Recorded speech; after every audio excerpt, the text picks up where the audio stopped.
안녕하십니까? 오늘은 중년 이후 많은 분들이 고민하시는 골다공증에 대해 심도 있게 말씀드리겠습니다. 혹시 이런 생각 해보신 적 있으신가요? 칼슘 보충제를 꾸준히 먹으면 뼈가 튼튼해질 것이다. 아마 많은 분들이 그렇게 믿고 계실 겁니다. 하지만 실제 임상 현장에서는 놀라운 현실을 마주하게 됩니다. 칼슘제를 5년 심지어 10년 가까이 성실하게 복용했음에도 골밀도 검사 결과가 크게 개선되지 않거나 여전히 골절 고위험군에 머물러 있는 환자분들이 상당히 많습니다. 일부는 오히려 혈관 석회화나 신장 결석 같은 부작용을 경험하시기도 합니다. 왜 이런 일이 발생하는 걸까요? 그 이유는 간단합니다. 뼈 건강은 단순히 칼슘이라는 한 가지 영양소만으로 결정되지 않기 때문입니다. 집을 지을 때 벽돌만 있다고 집이 완성되지 않는 것과 같습니다. 설계도 시멘트, 철근, 그리고 숙련된 기술이 모두 필요하듯이 우리 뼈도 여러 요소가 조화롭게 작용해야 비로소 튼튼해질 수 있습니다. 오늘은 이러한 문제를 근본적으로 해결할 수 있는 과학적 근거에 기반한 5가지 전략을 자세히 설명드리겠습니다. 이 내용을 끝까지 시청하시면 골다공증 관리에 대한 완전히 새로운 시각을 갖게 되실 겁니다. 골다공증의 기전 및 염증의 역할에 대해 알아보도록 하겠습니다. 먼저 우리 뼈가 어떻게 작동하는지 이해해야 합니다. 많은 분들이 뼈를 마치 건물의 기둥처럼 한번 만들어지면 변하지 않는 고정된 구조물로 생각하십니다. 하지만 이것은 큰 오해입니다. 우리 뼈는 살아있는 조직입니다. 매일 매 순간 파괴와 재생을 반복하며 스스로를 리모델링합니다. 이 과정을 골 제형성 본 리마덜링이라고 부릅니다. 조골세포 세포는 새로운 뼈를 만들고 파골세포는 낡은 뼈를 분해합니다. 젊고 건강할 때는 이 두 과정이 완벽한 균형을 이룹니다. 마치 정교하게 조율된 시소처럼 말이죠. 하지만 나이가 들면서 특히 여성의 경우 폐경 이후에는 이 균형이 무너지기 시작합니다. 뼈를 파괴하는 속도가 만드는 속도보다 빨라지는 것입니다. 그런데 여기서 중요한 질문이 하나 있습니다. 왜 이런 불균형이 생기는 걸까요? 단순히 나이 때문일까요? 최근 연구들은 매우 흥미로운 사실을 밝혀냈습니다. 바로 만성 염증과 산화 스트레스가 핵심 원인 중 하나라는 것입니다. 우리 몸속에는 염증성 사이토카인이라는 물질들이 있습니다. 대표적으로 인터류킨 6IL6, 종양괴사인자, 알파-TNF, 인터류킨 1IL1 같은 것들이죠.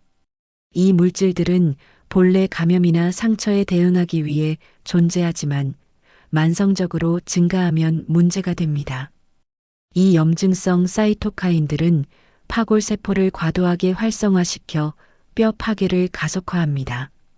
동시에 조골세포의 분화와 기능은 억제합니다.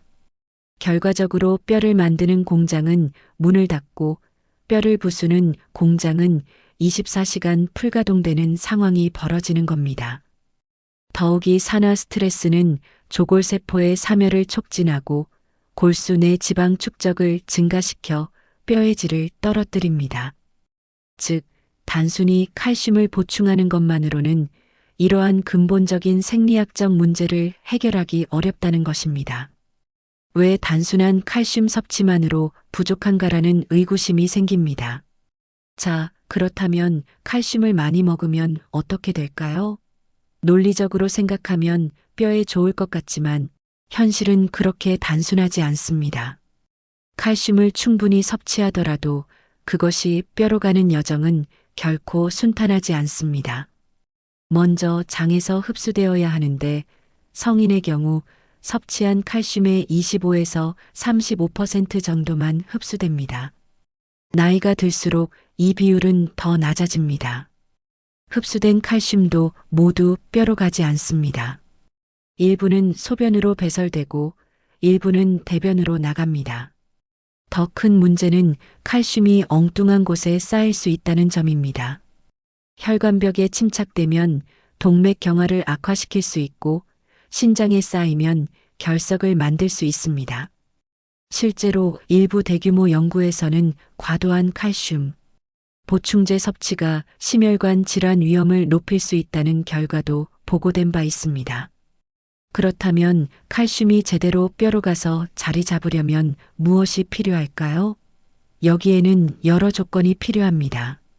첫째, 비타민 D가 충분해야 합니다. 비타민 D는 장에서 칼슘 흡수를 촉진하는 핵심 호르몬입니다. 둘째, 마그네슘이 필요합니다. 마그네슘은 칼슘이 뼈에 침착되는 과정을 돕고 부갑상선 호르몬의 분비를 조절합니다. 셋째, 비타민 K2가 있어야 합니다. 이 영양소는 오스테오칼신이라는 단백질을 활성화시켜 칼슘을 뼈로 안내하는 역할을 합니다. 넷째, 호르몬 상태가 중요합니다. 특히 여성의 경우 에스트로겐이 뼈 건강에 결정적 역할을 하는데 폐경 후에는 이것이 급격히 감소합니다. 다섯째, 장내 환경이 건강해야 합니다. 장내 미생물총의 불균형은 칼슘 흡수를 방해할 수 있습니다. 마지막으로 신체 활동, 특히 체중 부하 운동이 필수적입니다. 뼈는 자극을 받아야만 강해집니다. 아무리 칼슘을 많이 섭취해도 운동을 하지 않으면 뼈는 이 칼슘이 필요 없구나라고 판단하고 배출시켜버립니다. 이처럼 칼슘의 흡수와 활용은 복잡한 생화학적 과정의 결과물입니다. 따라서 칼슘만 먹으면 된다는 생각은 마치 씨앗만 뿌리면 농사가 된다는 것과 같은 불완전한 접근입니다. 토양, 물, 햇빛, 비료가 모두 필요하듯이 뼈 건강도 통합적 접근이 필요합니다. 골다공증 극복의 5가지 전략에 대해 알아보겠습니다. 이제 본격적으로 제가 권장하는 통합적 접근법을 말씀드리겠습니다. 이것은 식품을 통한 5가지 보완 전략으로 각 단계는 서로 긴밀하게 연결되어 시너지 효과를 냅니다. 마치 오케스트라의 각 악기가 조화를 이루듯 이 5가지가 균형 있게 작동해야 최상의 효과를 기대할 수 있습니다. 첫 번째 전략은 염증 억제입니다. 앞서 설명드린 것처럼 만성염증은 뼈 파괴의 주범입니다. 이를 해결하기 위한 식품이 바로 들깨입니다. 들깨에는 오메가3 지방산, 특히 알파 리놀렌산 ALA 매우 풍부합니다. 100g당 약 20에서 25g이 함유되어 있어 식물성 오메가3의 최고 공급원 중 하나입니다. 알파 리놀렌산은 체내에서 EPA와 DHA로 일부 전환되며 이들은 강력한 항염증 효과를 나타냅니다. 구체적으로 오메가3는 아라키돈산 대사 경로를 조절하여 프로스타글란딘, E2 같은 염증 매개체의 생성을 감소시킵니다. 또한 특수분해 매개체 스페셜라이즈드 프로리잘빙 미디에이터즈라는 물질을 생성하여 염증의 해소를 적극적으로 촉진합니다. 연구에 따르면 오메가3 지방산을 충분히 섭취한 그룹은 그렇지 않은 그룹에 비해 골밀도 감소 속도가 느리고 골절 위험도 낮은 것으로 나타났습니다. 특히 폐경 후 여성에서 이러한 효과가 두드러졌습니다. 다만 주의할 점이 있습니다. 들깨의 오메가-3는 열에 매우 취약합니다. 고온에서 가열하면 산화되어 오히려 유해한 물질로 변할 수 있습니다. 따라서 조리 시에는 마지막 단계에서 넣거나 생으로 갈아서 사용하는 것이 가장 좋습니다. 들깨가루를 만들 때도 볶지 않고 생으로 분쇄한 후 냉장 보관하시기 바랍니다. 두 번째는 칼슘 공급입니다. 여기서 제가 추천하는 식품은 검은깨입니다. 검은깨는 100g당 약 800에서 1000mg의 칼슘을 함유하고 있어 우유보다 훨씬 높은 칼슘 함량을 자랑합니다. 또한 마그네슘, 아연, 구리, 망간 등 뼈 건강에 필요한 다양한 미네랄이 풍부하게 들어 있습니다. 특히 검은깨에 함유된 세사민과 세사몰린 같은 리그난 화합물은 강력한 항산화 효과를 나타냅니다. 이들은 산화 스트레스를 줄여 조골세포를 보호하고 뼈 형성을 촉진하는 것으로 알려져 있습니다. 검은깨의 또 다른 장점은 식이섬유가 풍부하다는 것입니다. 식이섬유는 장내 미생물의 먹이가 되어 건강한 장내 환경을 조성하며 이는 간접적으로 칼슘 흡수를 개선하는 데 도움이 됩니다. 다만 식품 속 칼슘의 생체 이용률은 보충제보다 낮을 수 있습니다. 검은깨에는 피트산과 옥살산 같은 항영양소가 소량 함유되어 있어 칼슘 흡수를 일부 방해할 수 있습니다. 따라서 검은깨는 단독으로 섭취하기보다는 다른 영양소와 함께 섭취할 때 효과가 극대화됩니다. 볶은 검은깨를 갈아서 밥에 뿌리거나 검은깨 페이스트를 만들어 요리에 활용하면 좋습니다. 하루 1에서 2큰술 정도가 적당합니다. 세 번째 전략은 뼈와 연골 재생입니다. 이를 위한 식품으로 멸치와 새우를 추천합니다. 멸치는 뼈째 먹을 수 있는 대표적인 천연 칼슘 공급원입니다. 100g당 약 500에서 600mg의 칼슘이 함유되어 있으며 특히 하이드록시아파타이트 형태로 존재하여 생체 이용률이 높습니다. 하이드록시아파타이트는 우리 뼈와 치아의 주요 구성 성분과 동일한 형태로 체내에서 효율적으로 활용됩니다. 또한 멸치는 양질의 단백질을 제공합니다. 단백질은 뼈 기질본 매트릭스의 주요 구성 요소인 콜라겐을 합성하는 데 필수적입니다. 최근 연구들은 적절한 단백질 섭취가 골밀도 유지와 골절 예방에 중요하다는 것을 일관되게 보여주고 있습니다. 새우는 조금 다른 각도에서 접근합니다. 새우 껍질에는 키토산과 글루코사민이 함유되어 있습니다. 글루코사민은 관절 연골의 주요 구성 성분으로 연골 재생과 관절 건강에 도움을 줄 수 있습니다. 골다공증 환자의 경우 뼈뿐 아니라 관절 건강도 함께 저하되는 경우가 많아 통합적 관리가 필요합니다. 또한 새우에는 아스타잔틴이라는 강력한 항산화제가 함유되어 있습니다. 이는 산화 스트레스로부터 세포를 보호하고 염증을 줄이는 데 기여합니다. 다만 주의할 점이 있습니다. 멸치와 새우 모두 나트륨 함량이 높을 수 있습니다. 과도한 나트륨 섭취는 소변을 통한 칼슘 배설을 증가시켜 오히려 뼈 건강에 해로울 수 있습니다. 따라서 조리 시 소금을 추가하지 않거나 최소화하고 물에 한번 헹구어 사용하는 것이 좋습니다.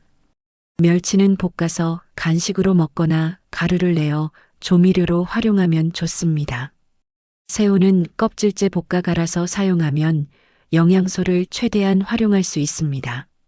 네 번째는 칼슘 흡수 촉진입니다.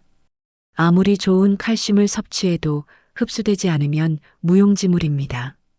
이를 위한 핵심 식품이 바로 버섯입니다. 버섯, 특히 햇볕에 말린 버섯은 비타민 D, 에르고칼시페롤의 훌륭한 공급원입니다. 버섯에 함유된 에르고스테롤이라는 전구체가 자외선에 노출되면 비타민 D로 전환됩니다. 신선한 버섯을 햇볕에 2-3시간 정도 말리면 비타민 D 함량이 수십 배 증가할 수 있습니다. 비타민 D는 뼈 건강에서 결정적인 역할을 합니다. 첫째, 소장에서 칼슘 흡수 단백질의 발현을 증가시켜 칼슘 흡수율을 높입니다. 비타민 D가 부족하면 아무리 칼슘을 많이 먹어도 10-15%밖에 흡수되지 않지만 충분하면 30-40%까지 흡수율이 올라갑니다. 둘째, 비타민 D는 조골세포의 분화와 기능을 촉진합니다. 또한 근육 기능을 개선하여 낙상 위험을 줄이는 데도 기여합니다. 실제로 비타민 D 보충이 고령자의 낙상과 골절을 감소시킨다는 연구 결과가 다수 있습니다. 버섯 외에도 표고버섯, 느타리버섯, 양송이버섯 등 다양한 종류가 모두 도움이 됩니다.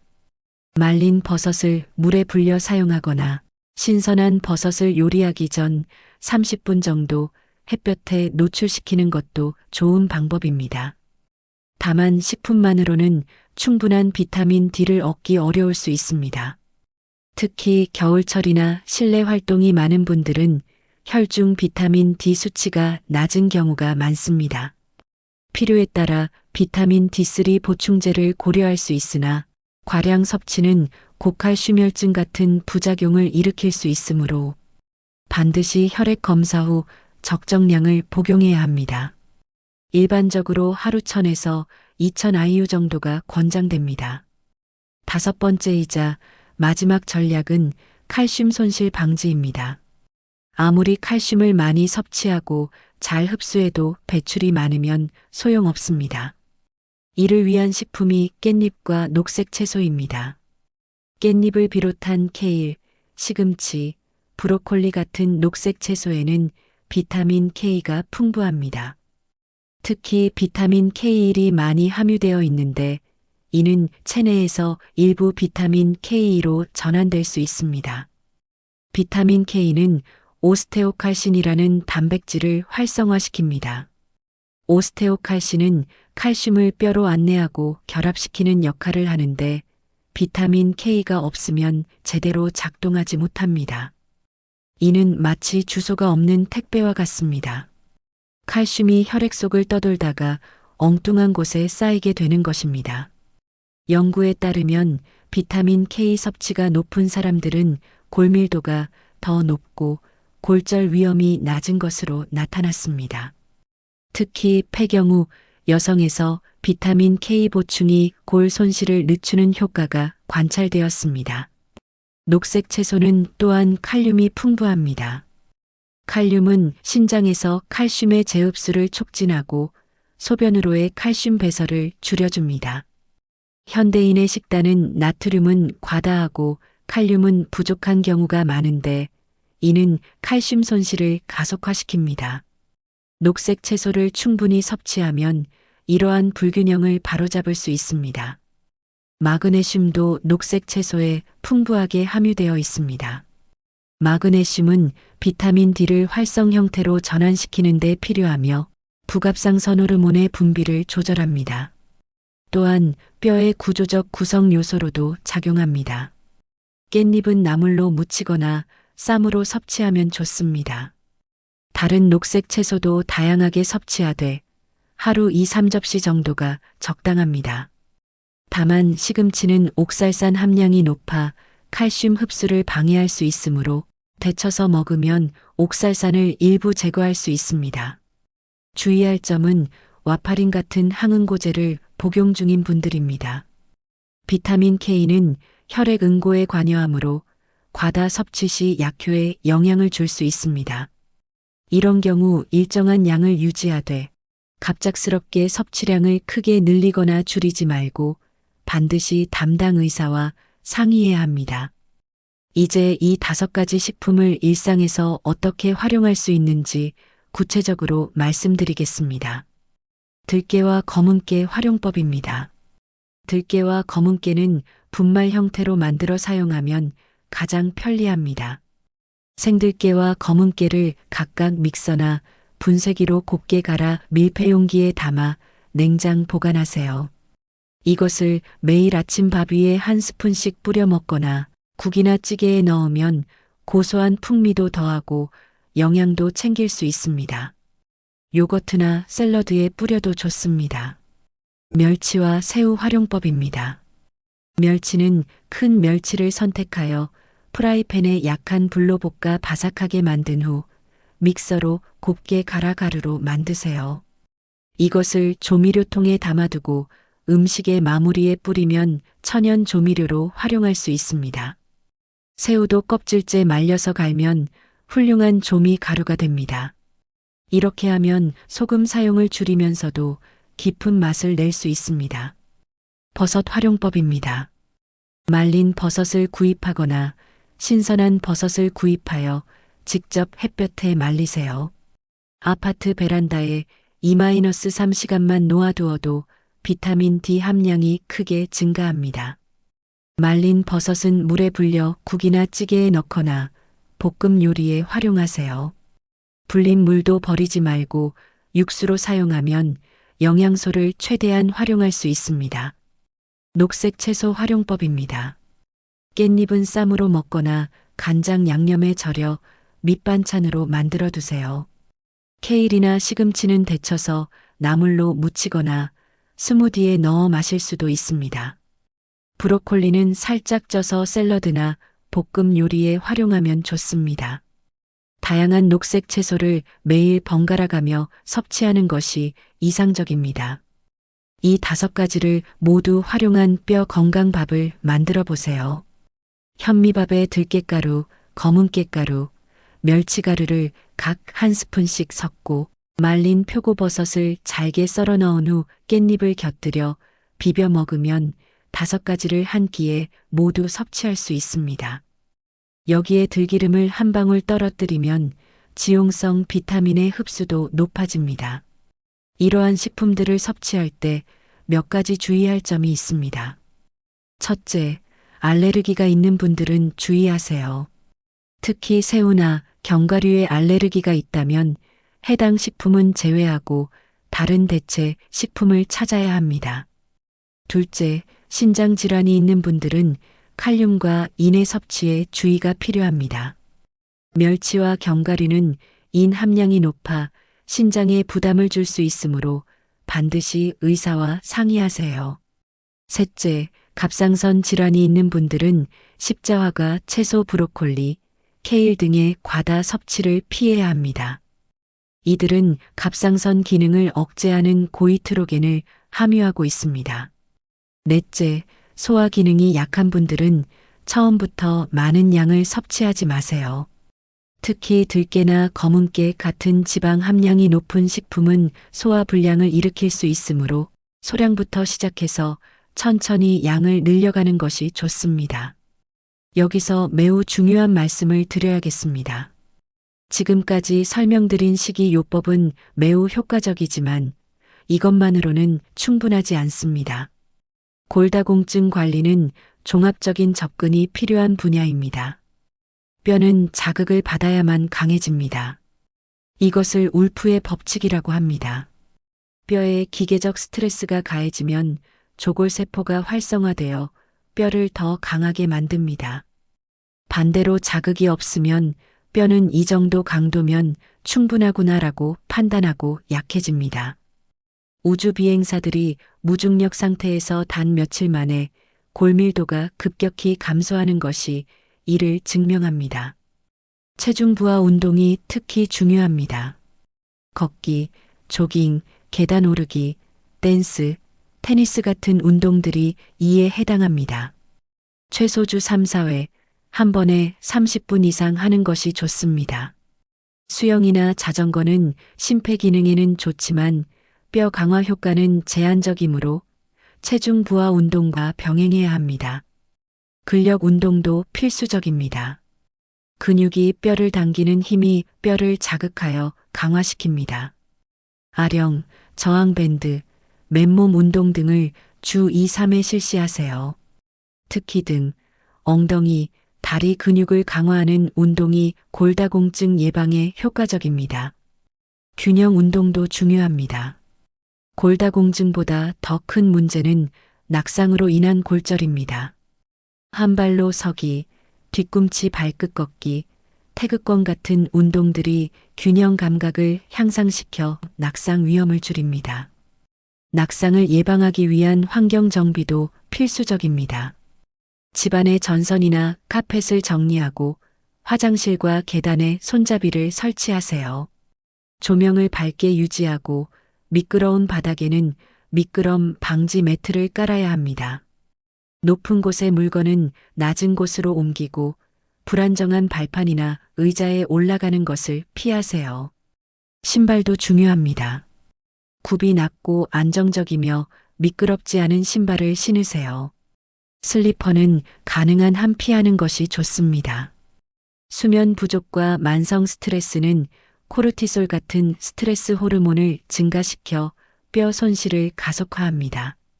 하루 7, 8시간의 충분한 수면을 취하고 명상, 요가, 심호흡 같은 스트레스 관리 기법을 실천하세요. 골밀도가 심각하게 낮거나 마이너스 2.5 이하, 이미 골절 경험이 있거나 골절 위험이 매우 높은 경우에는 약물 치료가 반드시 필요합니다. 이것은 식이요법의 대체가 아니라 보완입니다. 비스포스포네이트 알렌드로네이트, 리세드로네이트 등은 가장 널리 사용되는 약물로 뼈 흡수를 억제합니다. 데노수맙은 파골세포의 형성과 기능을 억제하는 생물학적 제제입니다. 테리파라타이드는 부갑상선 호르몬 유사체로 뼈 형성을 촉진합니다. 로모소주맙은 최신 약물로 뼈 형성은 촉진하고 흡수는 억제하는 이중작용을 합니다. 이러한 약물들은 각각 장단점과 부작용이 있으므로 반드시 골다공증 전문의의 진료를 받고 개인의 상황에 맞는 약물을 선택해야 합니다. 또한 약물 치료 중에도 식이요법과 운동을 병행해야 최상의 효과를 얻을 수 있습니다. 피해야 할 것들입니다. 흡연은 반드시 끊어야 합니다. 담배는 에스트로겐 대사를 변화시키고 조골세포 기능을 억제하여 골다공증을 악화시킵니다. 과도한 음주도 피해야 합니다. 알코올은 칼슘 흡수를 방해하고 조골세포에 직접적인 독성을 나타냅니다. 과도한 카페인 섭취도 주의가 필요합니다. 카페인은 칼슘 배설을 증가시킬 수 있으므로 하루 2-3잔 이내로 제한하고 커피를 마실 때는 우유를 첨가하는 것이 좋습니다. 과도한 소금 섭취는 신장을 통한 칼슘 배설을 증가시킵니다. 하루 소금 섭취량을 6지 이하로 제한하세요. 가공식품, 인스턴트 식품, 외식을 줄이면 자연스럽게 나트륨 섭취가 감소합니다. 탄산음료, 특히 콜라류는 인산 함량이 높아 칼슘 흡수를 방해하고 뼈에서 칼슘을 빼앗을 수 있습니다. 가능한 한 피하고 물이나 우유, 허브차로 대체하세요. 자, 이제 실천 계획을 세워봅시다. 이 프로그램은 단거리 달리기가 아니라 마라톤입니다. 장기적인 관점에서 꾸준히 실천해야 효과를 볼 수 있습니다. 첫 1-2주는 적응기로. 처음에는 식단 변화에 적응하는 시간이 필요합니다. 들깨가루, 검은깨가루, 멸치가루를 준비하고 말린 버섯과 녹색 채소를 장바구니에 추가하세요. 하루에 한 가지씩 천천히 추가하면서 몸의 반응을 관찰하세요. 소화 불편감이 있다면 양을 줄이고 천천히 늘려가세요. 운동도 마찬가지입니다. 평소 운동을 하지 않던 분이라면 하루 10에서 15분 걷기부터 시작하세요. 몸이 적응하면 점차 시간과 강도를 늘려갑니다. 3-4주는 습관 형성기로. 이 시기가 되면 새로운 식습관이 조금씩 몸에 배기 시작합니다. 아침 식사에 5가지 식품을 자연스럽게 포함시키고 점심과 저녁에도 녹색 채소를 빠뜨리지 마세요. 일주일 식단을 미리 계획하면 실천이 더 쉬워집니다. 운동 시간을 30분으로 늘리고 간단한 근력 운동을 추가하세요. 스쿼트, 벽 팔굽혀펴기, 의자에 앉았다 일어서기 같은 맨몸 운동부터 시작하면 좋습니다. 이 시기에 일부 분들은 체력 회복, 수면의 질 개선, 소화 기능 향상 등을 체감하실 수 있습니다. 이런 긍정적인 변화들이 동기를 부여해 줍니다. 이 3개월은 정착기입니다. 이제 새로운 생활 방식이 자연스러운 일상이 됩니다. 관절이 더 유연해지고 계단을 오를 때 숨이 덜 차는 것을 느끼실 수 있습니다. 근력이 향상되고 균형 감각이 좋아지면서 일상 활동이 더 수월해집니다. 일부는 만성 통증이 감소하거나 피로감이 줄어드는 것을 경험합니다. 이는 염증 감소와 전반적인 건강 상태 개선의 결과입니다. 6개월 이후에는 유지 및 발전기 시기입니다. 6개월 정도 꾸준히 실천하면 골밀도 검사에서 의미 있는 변화를 확인할 수 있습니다. 골밀도의 감소가 멈추거나 느려지고 경우에 따라 약간의 증가를 보일 수도 있습니다. 다만 골밀도의 변화는 개인차가 크고 나이, 초기 상태, 실천 정도에 따라 다릅니다. 더 중요한 것은 골절 위험의 감소입니다. 근력과 균형 감각이 향상되고 뼈의 질이 개선되면서 낙상과 골절 위험이 현저히 줄어듭니다. 이것이 우리의 궁극적 목표입니다. 장기적 관점으로 골다공증 관리는 평생의 과제입니다. 일시적인 개선에 만족하지 말고 지속적으로 실천해야 합니다. 1년에 한 번은 골밀도 검사와 건강검진을 받아 진행 상황을 확인하세요. 나이가 들수록 특히 70대 이후에는 근감소증이 동반되는 경우가 많습니다. 이때는 단백질 섭취를 더 늘리고 근력 운동을 강화해야 합니다. 이 프로그램은 골다공증을 완치하는 마법은 아닙니다. 하지만 진행을 늦추고 골절 위험을 줄이며 전반적인 삶의 질을 향상시키는 효과적인 전략입니다. 이미 심각한 골다공증이 있다면 반드시 약물 치료와 병행해야 하며 이 식이요법은 약물의 효과를 보완하고 극대화하는 역할을 합니다. 무엇보다 이 방법의 가장 큰 장점은 안전하고 부작용이 거의 없으며 뼈뿐 아니라 심혈관 건강, 대사 건강, 면역 기능 등 전반적인 건강 개선에도 도움이 된다는 것입니다. 자, 오늘 긴 내용을 함께 살펴봤습니다. 핵심을 다시 한번 정리해 드리겠습니다. 골다공증 관리에서 단순히 칼슘만 보충하는 것은 불충분합니다. 마치 오케스트라가 모든 악기가 조화롭게 연주해야 아름다운 음악을 만들어내듯이 뼈 건강도 여러 요소가 균형 있게 작용해야 합니다. 우리가 오늘 배운 5가지 전략을 다시 한번 떠올려 보세요. 첫째, 들깨로 염증을 억제합니다. 만성 염증은 뼈 파괴의 주범이므로 오메가3가 풍부한 들깨로 이를 차단합니다. 둘째, 검은깨로 칼슘과 미네랄을 공급합니다. 뼈를 만드는 기본 재료를 제공하는 것입니다. 셋째, 멸치와 새우로 뼈와 연골을 재생합니다. 양질의 칼슘과 단백질, 그리고 관절 건강 성분까지 함께 챙깁니다. 넷째, 버섯으로 칼슘 흡수를 촉진합니다. 비타민 D는 칼슘이 장에서 흡수되어 뼈로 가는 길을 열어줍니다. 다섯째, 깻잎과 녹색 채소로 칼슘 손실을 방지합니다. 비타민 K와 칼륨이 칼슘을 뼈에 붙들어 두고 배출을 막아줍니다. 이 5가지는 서로 독립적이 아니라 긴밀하게 연결되어 시너지를 냅니다. 하나만으로는 부족하고 5가지가 모두 조화를 이룰 때 비로소 강력한 효과가 나타납니다. 하지만 기억하세요. 식이요법은 전체 그림의 일부입니다. 규칙적인 운동, 특히 체중 부하 운동과 근력 운동을 반드시 병행해야 합니다. 낙상 예방을 위한 생활 환경 개선과 균형 훈련도 필수입니다. 충분한 수면, 스트레스 관리, 금연, 절주 같은 생활 습관도 중요합니다. 골밀도가 심각하게 낮거나 이미 골절 경험이 있다면 반드시 전문의 상담을 받고 필요시 약물 치료를 고려해야 합니다. 오늘 말씀드린 식이요법은 약물 치료를 대체하는 것이 아니라 보완하는 것입니다. 골다공증 관리는 마라톤입니다. 단기간에 극적인 변화를 기대하기보다는 장기적 관점에서 꾸준히 실천하는 자세가 필요합니다. 처음에는 어렵게 느껴질 수 있지만 몇 주만 지나면 새로운 습관이 자연스러워집니다. 여러분의 뼈는 지금 이 순간에도 재형성되고 있습니다.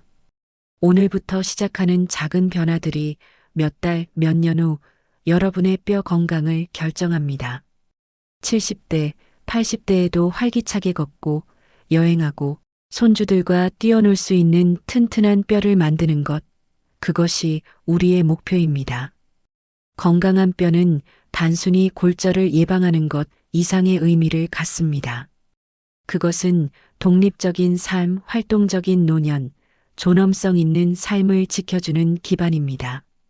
오늘 배운 지식을 실천으로 옮기는 그 순간 여러분의 더 건강한 미래가 시작됩니다. 오늘 영상이 도움이 되셨다면 구독 버튼을 꼭 눌러주세요. 그리고 옆에 있는 알림 설정까지 해두시면 골다공증뿐 아니라 다양한 건강 주제에 대한 과학적이고 실용적인 정보를 가장 먼저 받아보실 수 있습니다. 여러분의 건강한 노년을 위해 앞으로도 검증된 정보와 실천 가능한 전략들을 계속 소개해 드리겠습니다. 궁금한 점이나 다루었으면 하는 주제가 있다면 댓글로 남겨주세요. 여러분 모두 튼튼한 뼈로 건강한 100세 시대를 맞이하시길 바랍니다. 오늘도 시청해 주셔서 감사합니다.